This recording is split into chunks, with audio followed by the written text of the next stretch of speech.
Okay, so I'm going to start talking about the T lymphocytes. We had said these are the ones that are going to be the cytotoxic side of adaptive immunity.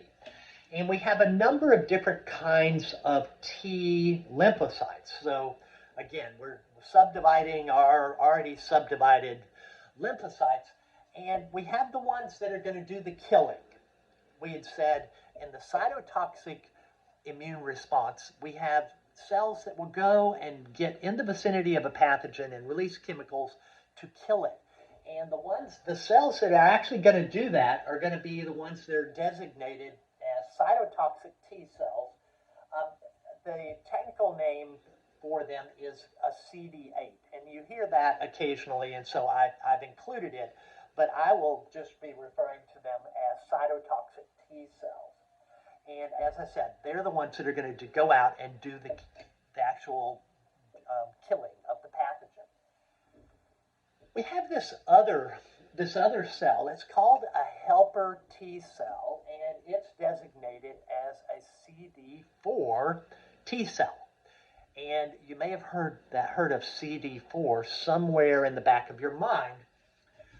And we'll talk about that here in just a second. But what this cell does is, we had said, we have to activate the individual cells in the individual T cells that can bind to, grab onto a specific pathogen. And we have all these different kinds of specificities, and only a very small number of them will be able to deal with any given pathogen. So what happens is, in the blood chapter, I talked about macrophages, and I'd said the monocytes that are out moving around in the tissue fluid are going to be called macrophages, and they're phagocytic, and they're going to kill any pathogens they've come in contact with. Now, what they're going to do is they're going to digest that pathogen, and the markers on the cell surface of the pathogen are going to be shown in a very particular location on this macrophage. And what we're going to call this macrophage is an antigen-presenting cell. And so it's going to be showing, look at what I found on a certain location on its cell surface. It's going to be major histocompatibility complex 2, MHC2. It's a mouthful, so we could just say it, MHC2. So there's a specific location on antigen-presenting cells only where they're going to be showing, this is what I'm finding. This is the pathogen that I'm finding in you. This is what you need to deal with. Now, what it's going to do, this antigen-presenting cell that has found something, is going to join up with a helper T cell. And the two of them are going to move around with all these different cytotoxic T cells and say, can you deal with this? What about you over there? Can you deal with this antigen? And they'll eventually find some of the cytotoxic T cells that, they can grab onto. They have a specificity that will allow them to attach to that pathogen. And so what the helper T cell does is it secretes chemicals that activates that one, the one that can deal with this particular pathogen.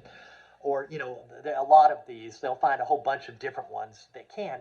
They'll activate them, and these will then start going through cell division and make a whole lot more of themselves, and they will then be activated and ready to go fight off this disease. Now, I said before, you might have heard of CD4 T cells, AIDS. This is the cell that the AIDS virus, HIV, infects this cell. And so now maybe you start to pull the story together. And what does HIV stand for, or AIDS stand for rather? Acquired immunodeficiency syndrome.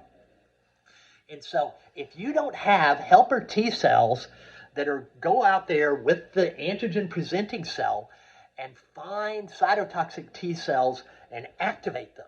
Its job. The job of the helper T cell is to activate those individual cytotoxic T cells that can deal with the pathogen so that they can fight it off. And that's why people with AIDS die of secondary infection, because they are missing this critical component in their immune system response to pathogen. Now, when you get an immunization or when you have been sick, like if you have the flu and you get over it and 2 days later you're exposed to the flu, you're not going to catch it again. You've already had it. Why aren't you going to catch it again? It's because you have memory T cells that are ready to go. They said, oh my God, we just fought this thing off, but okay, we'll start proliferating again and we'll deal with it. And so you don't get the infection because you have these memory cells. The other type of T cell that's very poorly understood is called a regulatory T cell, and they play some vaguely understood role in preventing autoimmunity.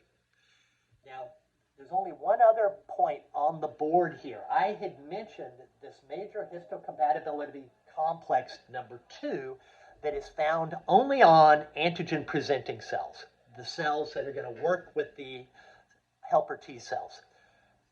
All cells in your body have major histocompatibility complex 1 sites on their cell surface.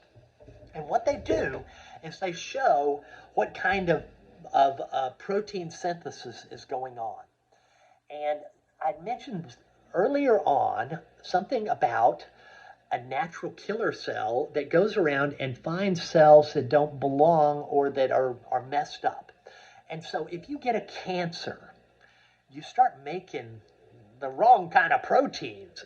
And this gets displayed on those cancerous cells.